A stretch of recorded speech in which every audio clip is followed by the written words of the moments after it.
ډېر ګرانو زړه ته رانږدې ماشومانو سلامونه. هیله کوم چې جوړ و روغ اوسئ. خپل درسي چینل ته ښه راغلاست.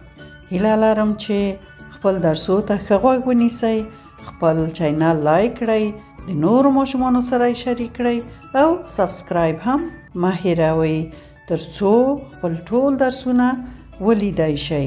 نن به بیا هم خپل درس پیل کړو د بسم الله الرحمن الرحیم په مبارکه کلمه، ځکه موږ تاسو شکر مسلمانان یو او خپل هر نیک کار، خپل درس، خپل د ډوډۍ خوراک خوب په بسم الله الرحمن الرحیم پیل کوو. ایمو تاسو نوی درس شلم درس دی. شلم درس. شلم شل په پښتو کې داسې لیکل کیږي، ښه زده کړئ ویې لیکئ، او په انګلیسي کې داسې لیکل کیږي شل. شل عدد داسې لیکل کیږي. پښتو ژبه کې شلم حرف د زوی حرف دی. زوی د توی داسې لیکل کیږي خو یو ټکی په سر دی. زوی د زې، زوات، زوی ټول د زې غږ کړي، ز او د زوی حرف هم مګر په بیلابیلو کلماتو کې بیا د زوی نه ګټه اخیستل کیږي. د زوی حرف لکه د نورو حروفو په شان درې غږه لري: ز، ز، زو. ز، ز، زو. اوس به وګورو چې ما زوی تاسو ته چیرته انتخاب کړی، په کومه کلمه کې څرنګه غږ کړي. زوی ظرف. زوی ظرف. موږ تاسو پښتو کې لوښي هم ورته وایو. وګورئ دغه د ماشومانو لوښي دي چې ظرف هم ورته ویل کیږي. ګیلاس یې دی، بشقاب یې دی، کاشوغ او پنجه یې دي، او نور شی دي، نور ګردنۍ ده. دا ټولو ته څه وایي؟ دوی ته هر یو ته یې جدا جدا ظرف وایي. دا د خوراک دپاره ګټه ته اخیستل کیږي او د ماشومانو ظرفونه دي، او دا هم د آشپزخانې ظرفونه دي.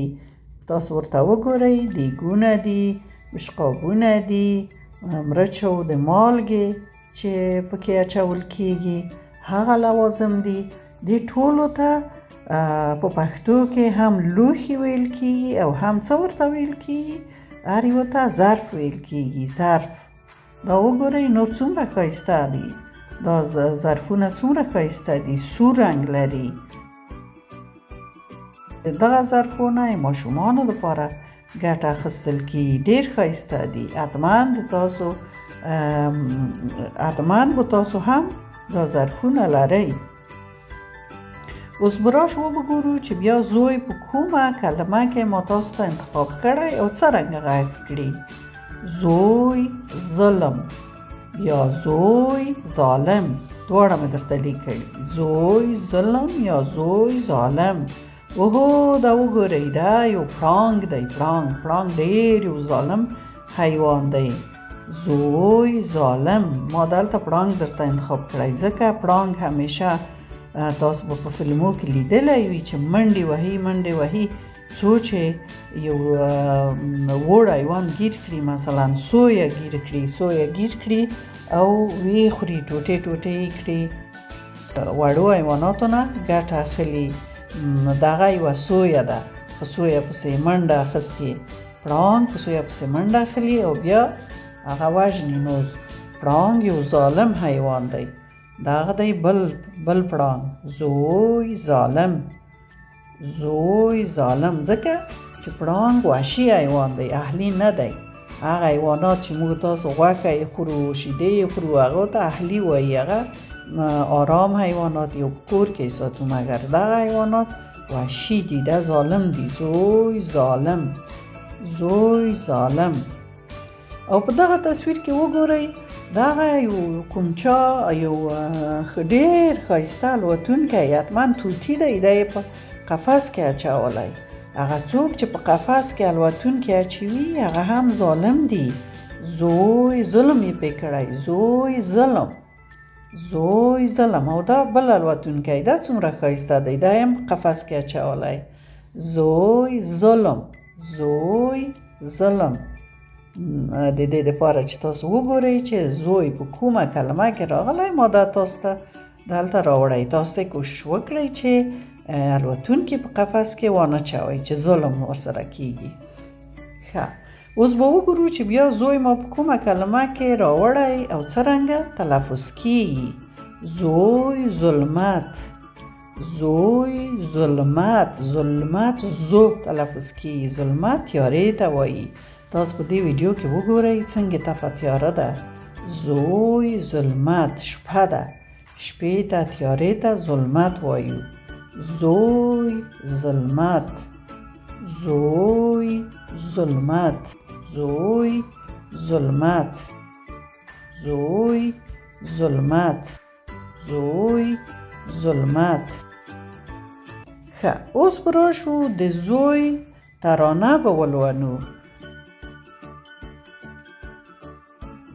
زوی ظلم، زوی ظلم. اوس به ترانه زه 2 ځله درته ولولم، بیا وروسته یې تاسو هم ولولئ. زوی ظلم. ظلمه کوه عادل شه، فکر وکړه ښه عاقل شه. ظالمان که خلق ندی، مهربانه تل تر تل شه. خدای وکړه چې په معنای پوهېدلي وئ. ظلم ما تاسو ته ویلي چې ظلم ټولو ته ووایو چې ظلم مه کوه، عادل شه. هغه څوک چې ظلم نه کړي عادل دي، عدالت کړي. فکر وکړه لږ عاقل شه. عاقل یعنی هوښیار شه. او بیا مې څه شی لیکلي په ترانه کې؟ ظالمان ښه خلک نه دي. څوک چې ظلم کړي ښه خلک نه دي. مهربانه تل تر تل شه، همیشه مهربانه اوسه. او دلته مې بیا هم د همغه الوتونکي قفس درته راوړی چې په ده څه شی شوي؟ ظلم شوی. دا بیچارهګی په قفس کې اچول شوی. اوس به بیا درته ولولم. زوی ظلم. ظلم مه کوه عادل شه، فکر وکړه ښه عاقل شه. ظالمان ښه خلک نه دي، مهربانه تل تر تل شه. ډېر ښه، اوس یې تاسو را سره ولولئ. زوی ظلم. ظلم مه کوه عادل شه، فکر وکړه ښه عاقل شه. ظالمان ښه خلک نه دي، مهربانه تل تر تل شه. یو ځل بیا یې ولولئ. ظلم مه کوه عادل شه، فکر وکړه ښه عاقل شه. ظالمان ښه خلک نه دي، مهربانه تل تر تل شه. آفرین شاباس، ډېر ښه ولوسته. ترانه م ښه زده کړه. او اوس د څه شي نوبت را رسېدلی؟ اوس د کارخانګي نوبت را رسېدلی. تاسو به د زوی حرف 1 صفحه په خپلې پاکه صفا کتابچه کې ښه ښکلي ولیکئ، ښه م زده شي. او پلارجان مورجان یا خور ورور ته چې تاسو نه مشران دي ور وښایاست چې کومه تېروتنه م نه وي کړې. نورم وخت پوره دی. د خدای په امان.